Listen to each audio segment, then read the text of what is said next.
ரொம்ப கஷ்டப்பட்டிருக்கேன் சின்ன வயசில்.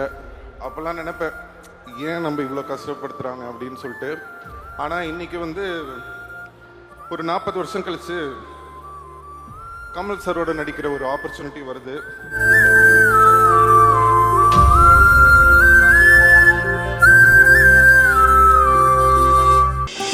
ஆச்சி பாதாம் ட்ரிங்க். ஆச்சி பாதாம் ட்ரிங்க் ஒன்னு வாங்குனா ஒன்னு ஃப்ரீ. சம்மர் ஹாலிடேஸ் வந்தாச்சு, நம்ம ஜிடி ஹாலிடேஸும் வந்தாச்சு. GT holidays, south India's #1 travel brand. Meenakshi Faculty of Pharmacy. Admissions open for B.Pharm. Apply now. இந்த இடத்துல வந்து நான் ஒரு நன்றியை சொல்லணும்னு நினைக்கிறேன். இந்த இடத்துல கொஞ்சம் நான் என்னுடைய தந்தை திரு டி ராஜேந்தர் அவர்களுக்கும் உஷா ராஜேந்தர் அவர்களுக்கும் இங்கே நான் வந்து நன்றி சொல்ல கடமைப்பட்டிருக்கேன். ஏன் அப்படின்னா, சின்ன வயசில் எல்லா பசங்களுக்கும் சாக்லேட் வாங்கி கொடுப்பாங்க, வெளில கூட்டு போவாங்க, படத்துக்கு கூட்டு போவாங்க, பீச்சுக்கு கூட்டு போவாங்க, விளையாட சொல்லுவாங்க, இல்லை படிக்க சொல்லுவாங்க. ஆனால் பிறந்ததுலேருந்து எனக்கு நடிக்க சொல்லி கொடுத்து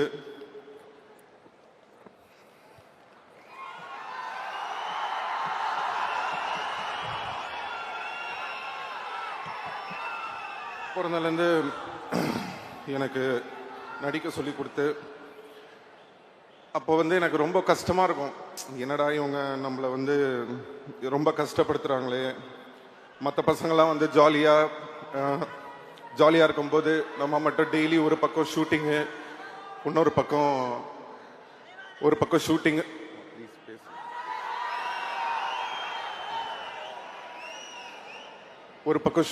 ஒரு பக்கம் வந்து படிக்கணும்.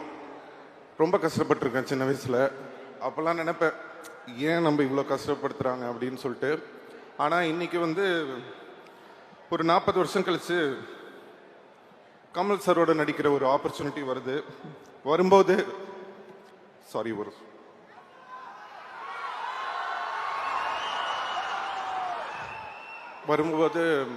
எல்லாரும் சொல்கிறாங்க, சிம்பு வந்து சின்ன வயசுலேருந்தே ரொம்ப இந்த சினிமாவில் வந்து அவருக்கு பாட தெரியும், ஆட தெரியும் எல்லாமே சொல்லும்போது அதுக்கு எல்லாமே காரணம் என்னோட அப்பா அம்மா. அவங்க தான். தேங்க்யூ அம்மா, தேங்க்யூப்பா.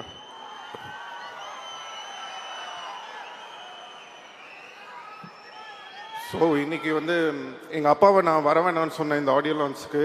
ஏன்னா அவர் எமோஷ்னல் ஆகிடுவார் அப்போ அப்படின்னு நினச்சிட்டு அவரை வர வேணாம்னு சொன்னேன். கடைசியில் இப்போ நான் எமோஷ்னல் ஆகிற மாதிரி ஆயிடுச்சு. சாரி.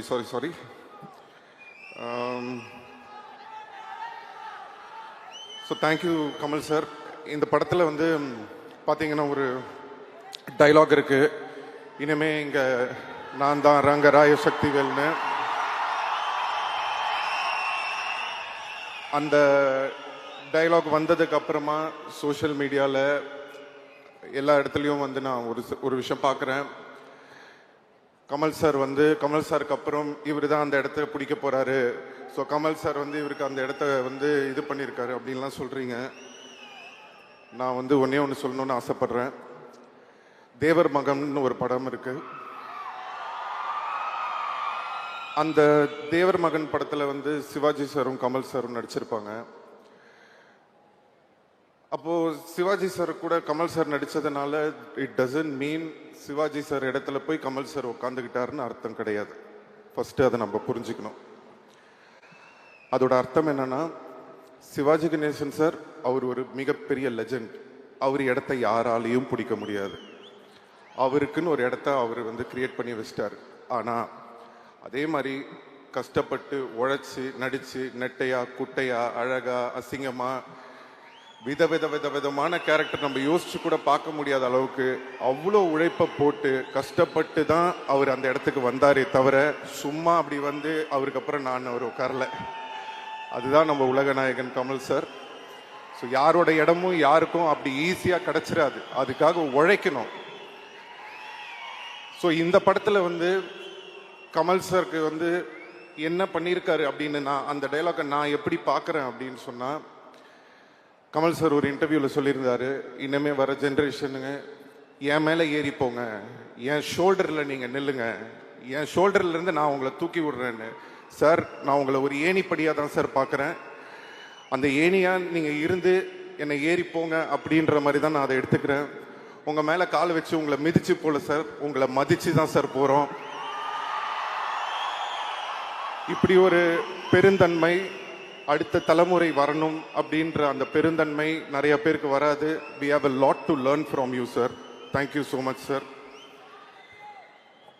நான் இதை வந்து ஸ்டேஜுக்காக சொல்ல, கண்டிப்பாக இதை நான் என்றைக்குமே மறக்க மாட்டேன். அதே மாதிரி நீங்கள் எப்படி மணி சாரும் சரி நீங்களும் சரி இந்த ஒரு ஆப்பர்ச்சுனிட்டி கொடுத்து எனக்கு ஒரு இடம் கொடுத்துருக்கீங்க. உங்களோட பேரை வந்து காப்பாற்றுற மாதிரி நான் மேலும் மேலும் மேலும் உழைச்சு அதுக்கான ஒரு தகுதியான ஒரு பர்சனாக நான் ஃப்யூச்சரில் கண்டிப்பாக வருவேன்றதை உங்களுக்கு நான் இன்னைக்கு சொல்லிக்கிறேன். Thank you sir, thank you. ரசிகர்கள்,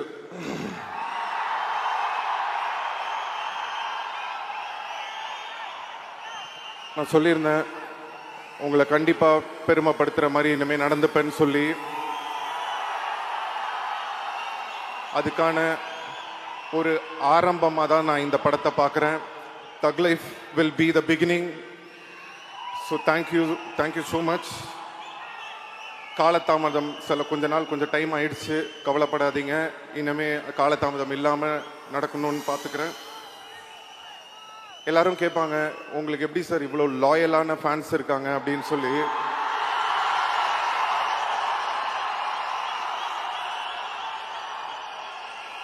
நான் சொல்லுவேன்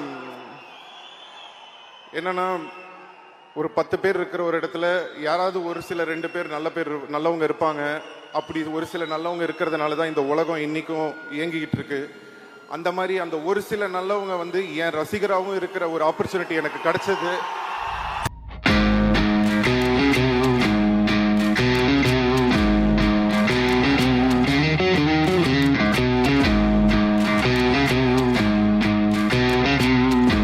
அப்படிப்பட்ட ஒரு நல்ல உள்ளங்கள் எனக்கு ரசிகர்களாக கிடைச்சதுக்கு நான் இறைவனுக்கு நன்றியை தெரிவிச்சுக்கிறேன்.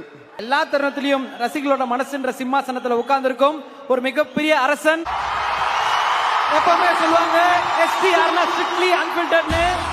பேசுற வாய் 1000 பேசட்டும், கேட்கிற மூடில நான் இல்லடா அப்படின்னு சொல்லக்கூடிய ஆத்மன் STR அவர்களை ஒரு மிகப்பெரிய கைத்தட்டலோட வருக என்று வரவேற்கிறோம்.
இறைவனுக்கு வணக்கம். தமிழுக்கும் தமிழ் மண்ணுக்கும் வணக்கம். இங்கே கூடியுள்ள பெரியோர்கள், தாய்மார்கள், என்னுடைய டீம் எல்லாருக்கும் வணக்கம். மற்றும் நான் இங்கே நிற்க காரணமாக இருக்கக்கூடிய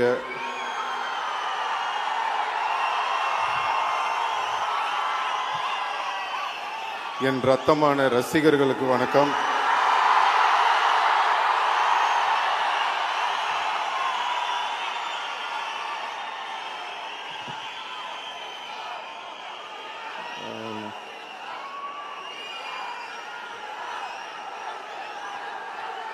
Thank you. நன்றி.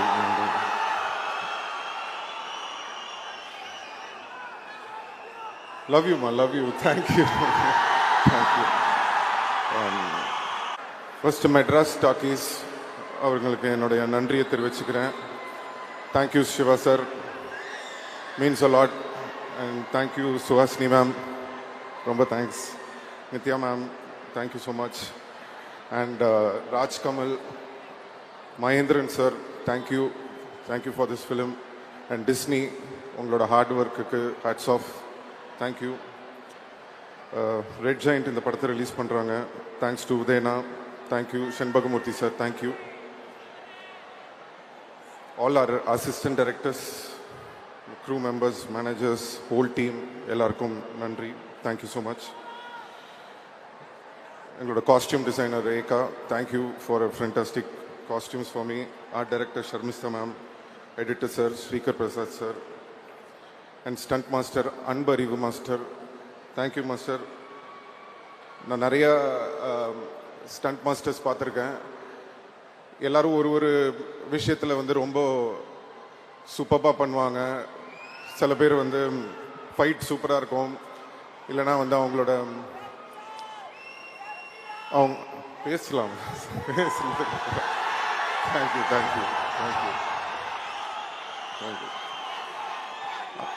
அந்த மாதிரி thank you.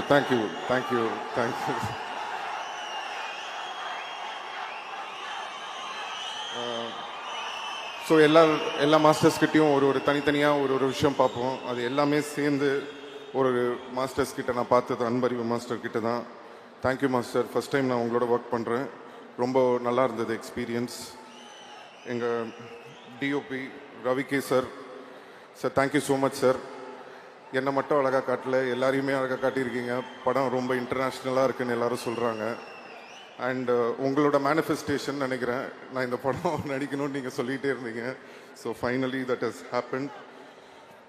And thanks to all my costars, Sania Vaiyapuri அண்ணன், அலி ஃபசல், சின்னி ஜெயந்த்னன், வடிவுக்கர் சிம்மா, சஞ்சனா, அண்ட் அருண் சிதம்பரம்.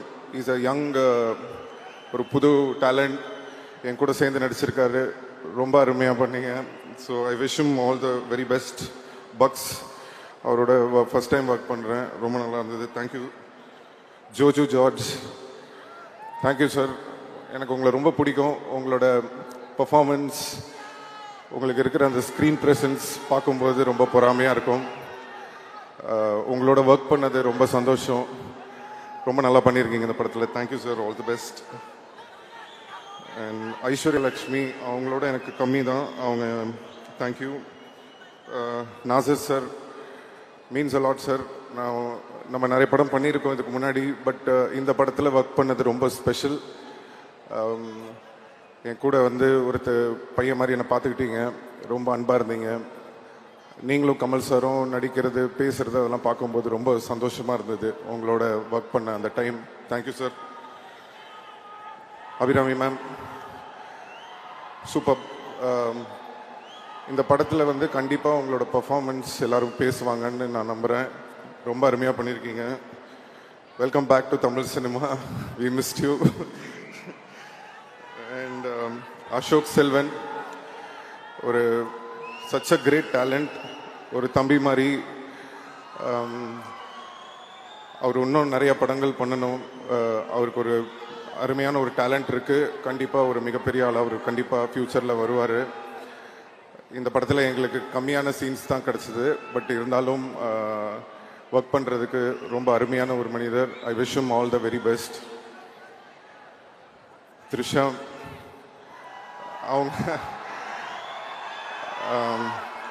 அவங்களும் நானும் வினை தாண்டி வருவாயா பண்ணியிருந்தோம். அதுக்கப்புறம் நிறைய எக்ஸ்பெக்டேஷன், அதுவும் இந்த படத்துக்கு வந்து ரொம்ப எக்ஸ்பெக்ட் பண்ணிகிட்டு இருந்தாங்க.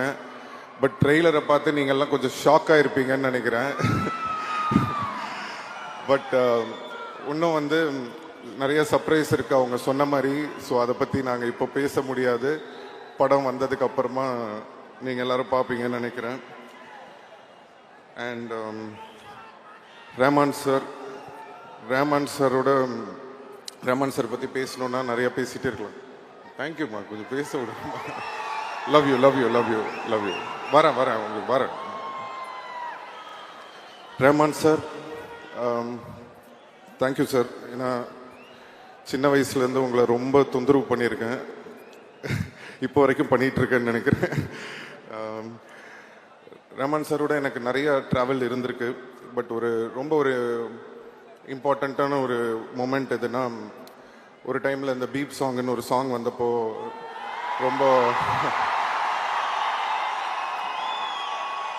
அந்த டைமில் வந்து ரொம்ப கஷ்டமான ஒரு டைம் உங்கள் எல்லாருக்குமே தெரியும். அப்படி இருக்கிற ஒரு டைமில் வந்து எனக்காக வந்து அந்த டீசருக்கு வந்து ஒரு டைலாக்ல இருந்தது ஒரு டீசரு. பட் சார் வந்து ஊருக்கு போகாமல் இருந்து இல்லை நம்ம எதாவது பண்ணணும் அப்படின்னு சொல்லி அவர் போட்டு ஒரு டீசரை ரெடி பண்ணி ரிலீஸ் பண்ண சாங் தான் தள்ளி போகாதே. ஸோ அதை என்றைக்குமே மறக்க மாட்டேன். எனக்காக நிறையா செஞ்சுருக்கீங்க சார், thank you so much. And first time எங்கள் அப்பா படத்துக்கு அப்புறம் நான் வந்து வெளியில் வந்து ஒரு படத்தில் பாட்டு பாடினேன்னா எனக்கு ஃபஸ்ட்டு சான்ஸ் கொடுத்தது ரஹ்மான் சார் தான். ஸோ அது ஏன் நான் இன்னைக்கு சொல்கிறேன்னா, அவர் என்ன நினச்சி எனக்கு கொடுத்தாருன்னு தெரில. இது வரைக்கும் தமிழ், தெலுங்கு, மலையாளம், கன்னடா தெரியல, ஹிந்தி வரைக்கும் பாடியிருக்கேன். கிட்டத்தட்ட 150 சாங் பாடியிருக்கேன் சார் உங்களால். Thank you so much sir.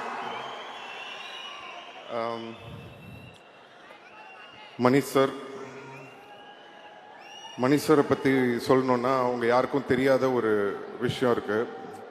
அது என்னென்னா, அஞ்சலின்னு ஒரு படம் எடுத்தார் மணிஷ் சார். அந்த அஞ்சலி படத்தில் வந்து ஒரு படம் ஃபுல்லாகவே சின்ன பசங்களாம் நடிச்சிருப்பாங்க. அப்போ வந்து அந்த அஞ்சலி பாப்பாவோட பிரதராக வந்து ஒரு சின்ன பையன், தெலுங்கு ஆக்டர் அவர் வந்து சார் வந்து மணிஷ் சார் வந்து காஸ்ட் பண்ணியிருப்பார். அப்போ நான் அந்த படம் பார்த்துட்டு ஓன்னு அழுவ ஆரம்பிச்சிட்டேன். வீட்டில் எங்கள் அப்பா கிட்ட, ஏன் என்னை மணிஷ் சார் இந்த படத்துக்கு கூப்பிடல, நானும் இதே வயசு தானே, நான் இங்கே தானே நடிச்சிட்ருக்கேன், ஏன் அவர் என்னை கூப்பிடல அப்படின்னு சொன்னேன். இல்லைப்பா, அது படத்துக்கு ஏற்ற மாதிரி இருந்திருக்கும், மேபி வேறு ஏதாவது ரீசன் இருந்திருக்கும் அப்படின்னு சொல்லி நான் சின்ன பையன்றதுனால என்னை ஆறுதல் படுத்தினாங்க. அப்போ நான் நினச்சேன், சரி இவர் நம்மளை கூப்பிடவே மாட்டார் போல் இருக்கு, இவருக்கும் நம்மளுக்கும் செட்டே ஆகாது அப்படின்னு நினச்சிட்டு இருந்தேன். ஏன்னா நான் வளர்ந்ததுக்கப்புறம் நடித்த படங்கள்லாம் உங்களுக்கு தெரியும், எல்லாம் மசாலா படம் தான் நம்ம பண்ணது பூராவே. ஸோ அப்படி இருக்கிற ஒரு டைமில் வந்து உங்கள் எல்லாருக்குமே தெரியும், என் மேலே இந்த ரெட் கார்டெலாம் போடுற மாதிரி ஒரு சிச்சுவேஷன் வந்தது. அந்த ஒரு டைமில் வந்து நிறைய ப்ரொடியூசர்ஸ் எல்லாருமே பயந்தாங்க, இவரை வச்சு படம் பண்ணணுமா, எதுக்கு, தேவையா, ஏதாவது பிரச்சனை வந்துட போகுது அப்படின்னு. அந்த நேரத்தில் படம் இல்லை, டைரக்டர்ஸ் யாருமே என்கிட்ட வரல. அப்போது ஒரு ஃபோன் கால் வருது மெட்ராஸ் டாக்கீஸ்லேருந்து, இந்த மாதிரி மணிஷ் சார் உங்களை மீட் பண்ணணும்னு சொல்கிறாரு அப்படின்னு. எனக்கு வந்து உண்மையிலேயே மணிஷ் சார் தான் கூப்பிடுறாங்களா, இல்லை இவங்க ஏதாவது நம்மளை கூப்பிட்டு காமெடி பண்ணுறாங்களா அப்படின்னு சொல்லிட்டு எனக்கு ஒரு சின்ன டவுட்டாகவே இருந்தது. போனதுக்கப்புறம் மணிஷ் சாரை பார்த்துட்டு சார்கிட்ட கேட்டேன், சார் உண்மையிலேயே நீங்கள் தான் கூப்பிட்டீங்களா இல்லை இவங்களாம் என்னை கூப்பிட்டுட்டாங்களான்னு. இல்லை நான் தான் கூப்பிட்டேன்னு சொன்னார். எனக்கு என்னன்னா, அந்த நேரத்தில் யாருமே என்னை வச்சு படம் பண்ணுறதுக்கு எல்லாருமே பயப்படும் போது, பயப்படாமல் தைரியமாக இந்த பையனை நம்பி நம்ம இந்த படத்தில் எடுக்கலான்னு ஒரு நம்பிக்கை வச்சு என்னை கூப்பிட்டீங்களா சார், என்னைக்கும் மறக்க மாட்டேன் நான் Mani sir. Thank you so much sir. Chekka Chivantha Vaanam மட்டும் இல்லை, எல்லா படமும் ஃபர்ஸ்ட் மணி சார் வந்து என்னை கூப்பிட்டு கதை சொல்லியிருக்காரு. பொன்னியின் செல்வனுக்கும் கூப்பிட்டாரு, ஒரு சில விஷயங்களால் என்னால் பண்ண முடியல. அதுக்கப்புறம் தக் லைஃப்லையும் கூப்பிட்டு ஃபஸ்ட்டு மணி சார் கூப்பிட்டாரு. அப்போவும் என்னால் ஒரு கெட்டப் ப்ராப்ளம் இருந்ததுனால பண்ண முடியாமல் இருந்தது. பட் அகெயின் திரும்பவும் அந்த ஆப்பர்ச்சுனிட்டி வந்தது. அதுவும் சாதாரணமாக வரல, கமல் சாரோட சேர்ந்து இவ்வளோ பெரிய படத்தில் இந்த ஆப்பர்ச்சுனிட்டி வந்தது. ஸோ இறைவனுக்கு நன்றி தெரிவிச்சுக்கிறேன். அண்ட் மணி சார் வந்து எனக்கு ரொம்ப ஸ்பெஷல், என்னோடய காட்ஃபாதர் மட்டும் இல்லை, எனக்கு ஒரு குரு மாதிரி. தேங்க்யூ சார், இந்த ஒரு மிகப்பெரிய ஒரு ஆப்பர்ச்சுனிட்டி இந்த படத்தில் இப்படி ஒரு கேரக்டர் கொடுத்ததுக்கு நான் என்றைக்குமே மறக்க மாட்டேன். Thank you so much.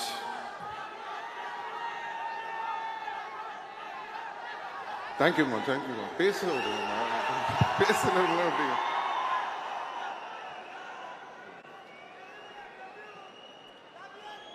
Love you. Kamal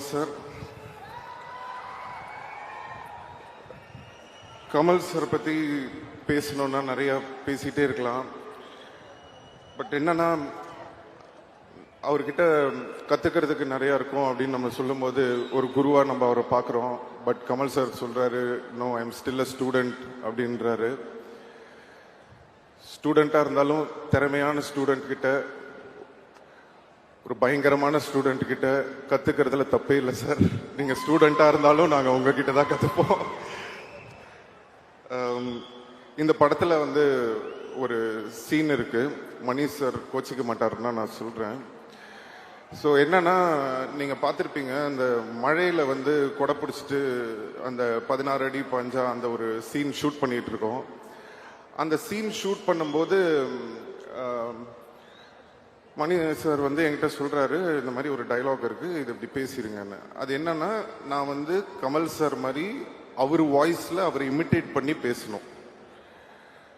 so எனக்கு என்னன்னா, சரி ஓகே, பட் கமல் சார் பக்கத்தில் இருக்காரு, அவரை வச்சுக்கிட்டு எப்படிடா நம்ம அவரை மாதிரி பேசுறது, இவர் வேற இப்படி சொல்கிறாருன்னு சொல்லிட்டு சரி சார் சொல்லிட்டு டேக்கு போயிட்டாரு சார். போனதுக்கப்புறம் நாங்கள் நின்றுட்டுருக்கேன், ஆக்ஷன் அப்படின்னோன்னா இந்த மாதிரி அப்படின்னு டைலாக் பேசாமல் ஒரு மாதிரி மஃபில்டாக பண்ணிட்டேன். அங்கேருந்து மணி சார் ஏய் சிம்பு அப்படின்ட்டு கத்திட்டு ஓடி வர்றாரு. ஐயோ மாட்டி விட போறாரு போல் இருக்கு அப்படின்ட்டு இப்படியே யோசிச்சுட்டு இருக்கேன். கிட்ட வந்துட்டு ஏன் பேச மாட்டேங்கிற டைலாக்ன்றாரு. சார் இல்லை சார், டப்பிங்கில் பார்த்துக்கலாம் சார், எப்படி சார் கமல் சார் முன்னாடி அவர் மாதிரி அதெல்லாம் இல்லை, நீ பேசுன்னு சொல்லி நேராக போய் கமல் சார் கிட்ட சொல்லிட்டாரு. அவர் வேற என்ன பார்க்குறாரு, சரி என்னடா அது முன்னாடி இப்படி பண்ண சொல்கிறாருன்னு. அப்புறம் கமல் சார் வந்து நீங்கள் நம்ப மாட்டீங்க, இப்படி பண்ணுங்கன்னு அவர் எனக்கு சொல்லி கொடுத்தாரு. அதுக்கப்புறம் அந்த மாதிரி பண்ணேன். ஒரு டாஷும் நான் போடா அப்படின்னு சொல்லி அந்த டைலாக் வரும். ஸோ அதை நீங்கள் படத்தில் பார்க்கும்போது ரொம்ப என்ஜாய் பண்ணுவீங்கன்னு நினைக்கிறேன். அண்ட் இன்னொரு ஷார்ட் நீங்கள் பார்த்துருப்பீங்க ட்ரெய்லரில், கமல் சாரோட கழுத்தை நான் பிடிச்சிட்டு இருக்கிற மாதிரி, இந்த பக்கம் கமல் சார் என்னோட கழுத்தை பிடிச்சிட்டு இருக்கிற மாதிரி ஒரு ஷார்ட்டு. நம்மளுக்கு சாதாரணமாகவே சாரோட நடிக்கணும்னா ஒரு சின்ன டென்ஷன் இருக்கும், இதில் இந்த மாதிரி வேற ஒரு ஷார்ட் வச்சிட்டாரு மணி சார். ஸோ என்னடா பண்ணுறதுன்னு ஒன்றுமே புரியல. சரி ஓகே பண்ணி தான் ஆகணும் அப்படின்னு சொல்லிட்டு நின்றுட்டு இருக்கேன். இப்போ ஃபர்ஸ்ட் டேக் ரெடி ஆயிடுச்சு ஷார்ட்டுக்கு. கமல் சார் கிட்ட கேட்டு, சார் இந்த மாதிரி இப்படி பிடிப்பேன் ஓகே தானே சார்னா, அவரு அதெல்லாம் ஒன்றும் பிரச்சனை இல்லை அப்படின்ட்டாரு. சரி ஓகே ரெடி அப்படின்னு சொல்லிட்டு ஆக்ஷன் அப்படின்ட்டாரு. நான் அப்படி டக்குன்னு அப்படி பிடிக்கிறேன். பிடிக்கும்போது நான் சரி அந்த ஆக்ஷன் அப்படி பண்ணிட்டு லைட்டாக அப்படி வச்சுக்கலான்னு சொல்லிட்டு அப்படி ஆக்டிங் பண்ணி அப்படி நடிக்கிறேன். உடனே Mani sir cut cut cut cut கட்ன்றார். ஐயோ என்னடா அது திருப்பி பிரச்சனை பண்ண போல இருக்கு அப்படின்னு சொல்லிட்டு கிட்ட வந்தாரு. மணி சார் சொல்றாரு, Simbu you not holding him properly man, hold him அப்படின்றாரு. சார் நீங்க ஜாலியா சொல்லிட்டு போயிடுறீங்க சார், எப்படி சார் கமல் சார் கருத்தை பிடிச்சி அமுக்கிறது, விளையாடுறீங்களா சார்? இல்லை இல்லை அது ஸ்க்ரீன்ல நல்லா தெரியுது, so you have to do it அப்படின்ட்டாரு. சரி இவர் விடமாட்டார் போல் இருக்கு அப்படின்னு சொல்லிட்டு சரி ஓகே ரெண்டாவது டேக் வரும்போது திருப்பி டக்குன்னு அப்படி பிடிக்கிறேன். இப்போ என்னன்னா கொஞ்சம் எக்ஸ்ட்ராவா ஒரு பவர் கொடுத்து அப்படி லைட்டா அப்படி பிடிச்சி ஃபேஸ்லலாம் இப்படி கொஞ்சம்லாம் பண்றேன் அப்படி எக்ஸ்ட்ரா. சரி பார்த்துட்டு விட்டுருவாரு அப்படின்னு சொல்லிட்டு அப்பவும் விட மாட்டேங்கிறாரு. கட் கட் கட் கட் கட்டுன்றாரு. என்னடா இது திருப்பி கட் கட் கட்டுன்றாரே, என்ன நான் இதுன்னு சொல்லிட்டு ஒண்ணுமே புரியல. சரி ஓகே இந்த வாட்டி எனக்கு தெரிஞ்சு போச்சு, இதுக்கு மேல நம்ம வந்து கழுத்தை ஒழுங்கா பிடிக்கலன்னா இவர் நம்ம கழுத்தை பிடிச்சிருவாரு. ஸோ அதனால இந்த டேக்கை பிடிச்சிருவோன்னு சொல்லிட்டு கமல் சார் கிட்ட கூட, சார் கொஞ்சம் அப்படி ஃபாஸ்டா பிடிப்பேன் சார், ஒன்றும் பிரச்சனை இல்லை சார் அப்படின்னா, கமல் சார் பரவாயில்ல நீங்க பண்ணுங்க அப்படின்ட்டாரு. இப்போ சரி ஓகே ரெடி ஆக்ஷன் அப்படின்ட்டாரு. டப்புன்னு பிடிச்சி அப்படிலாம் பண்ணி அப்படி கை அப்படி பிடிச்சிட்டு இருக்கேன். இப்போ என்னன்னா திடீர்னு கமல் சார் பயங்கரமா ரியாக்ஷன் கொடுக்குறாரு. என்னடா இது, ஒருவேளை நம்ம உண்மையிலே அமுக்கிட்டோமா, அதனாலதான் சார் இப்படி ரியாக்ட் பண்றாரா, இல்ல உண்மையிலே பர்ஃபார்மன்ஸ் தான் பண்றாரான்னு எனக்கு புரியல. அவர் ஒன்னே இப்படி ஏதோ ஒன்று பண்றாரு. எனக்கா ஐயோ இப்ப விட்டோம்னா மணி சார் திருப்பி ஒன் மோர் கேட்பாரு, உண்மையிலே அமுக்கணும்னா கமல் சார் கோச்சுப்பாரு. என்னடா பண்றதுன்னு 1 செகண்ட் ஒண்ணுமே புரியல. அதுக்கப்புறம் அப்படியே கொஞ்சம் லைட்டா அப்படி இது பண்ணி முடிச்சதுக்கு அப்புறமா அந்த சீன் ரொம்ப நல்லா வந்தது. சாரி கமல் சார், கொஞ்சம் உங்களை அப்படி பிடிச்சிட்டேன்னு நினைக்கிறேன், மன்னிச்சிருங்க, எல்லா காரணமும் மணி சார் தான். So love you. And Kamal சாரோட ஒர்க் பண்ண இந்த ஜேர்னி ஒரு அருமையான ஜேர்னி, நிறைய கற்றுக்க முடிஞ்சது. பொதுவாக வந்து நான் படங்கள் ஷூட்டிங் போகும்போது புது ஆக்டர்ஸ் இல்லை புதுசான யாராவது வந்திருக்காங்க அப்படின்னா அவங்க வந்து நம்ம கூட டான்ஸ் ஆடும்போதோ இல்லை பெர்ஃபார்ம் பண்ணும்போதோ ஒரு விஷயம் சொல்லுவாங்க, உங்களோட பெர்ஃபார்ம் பண்ணும்போது கொஞ்சம் பயமாக இருக்குது அப்படின்ற மாதிரி, கொஞ்சம் நர்வஸாக இருக்குது அப்படின்ற மாதிரிலாம் சொல்லுவாங்க. அப்போ நான் நினைப்பேன், ஒரு வேளை சும்மா நம்மளுக்காக சொல்கிறாங்க போல் இருக்கு நர்வஸாக இருக்குது அப்படின்லாம். அப்படின்னு பார்த்தா ஃபர்ஸ்ட் டைம் நான் வந்து கமல் சாரோட போய் நடிக்கும்போது இத்தனை நாளாக அவங்க எல்லாம் என்ன சொன்னாங்கன்றது எனக்கு அப்போ தான் புரிஞ்சுது. அப்படியே நெஞ்செல்லாம் படப்படன்னு ஆயிடுச்சு. பட் அவர் அவ்வளோ அழகாக, அதெல்லாம் ஒன்றும் கவலைப்படாதீங்க, அதெல்லாம் தூக்கி ஓரம் வச்சுட்டு இந்த கேரக்டர் நீங்கள் சூப்பராக பெர்ஃபார்ம் பண்ணோம், உங்களுக்காக இவ்வளோ நல்ல ஒரு கேரக்டர் மணி சார் கொடுத்துருக்காரு, தைரியமாக பண்ணுங்கன்னு சொல்லி ஒரு தன்னம்பிக்கை கொடுத்தாரு. தன்னம்பிக்கை கொடுத்தது மட்டும் இல்லை, நீங்கள் ட்ரெய்லர் பார்த்துருப்பீங்க, அவருக்கு பக்கத்தில் ஈக்குவலாக நடிக்கக்கூடிய ஒரு ஆப்பர்ச்சுனிட்டியும் கொடுத்துருக்காரு. தேங்க்யூ கமல் சார், என்னைக்கு மறக்க மாட்டேன். Thank you so much. அண்ட் தக் லைஃப் படத்தை பற்றி நான் பெருசாக பேச வேணான்னு நினைக்கிறேன். கண்டிப்பாக படம் பேசும். ஜூன் 5th ரிலீஸ் ஆகுது. உங்கள் எல்லாருடைய சப்போர்ட்டும் அன்பும் ஆதரவும் இருக்கும்னு நம்புகிறேன். Thank you so much. எல்லாருக்கும் வணக்கம்.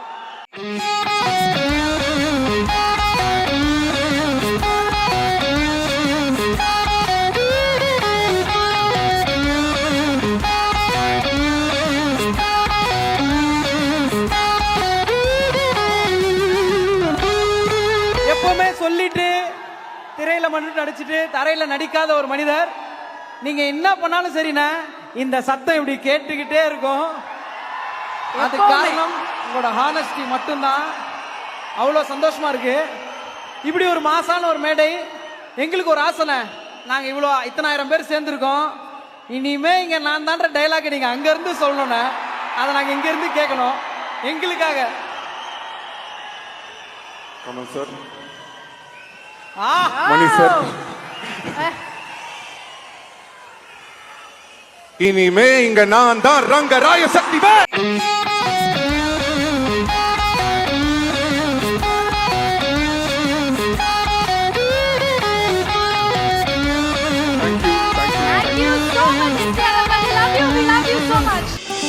ஆச்சி பாதாம் ட்ரிங்க்.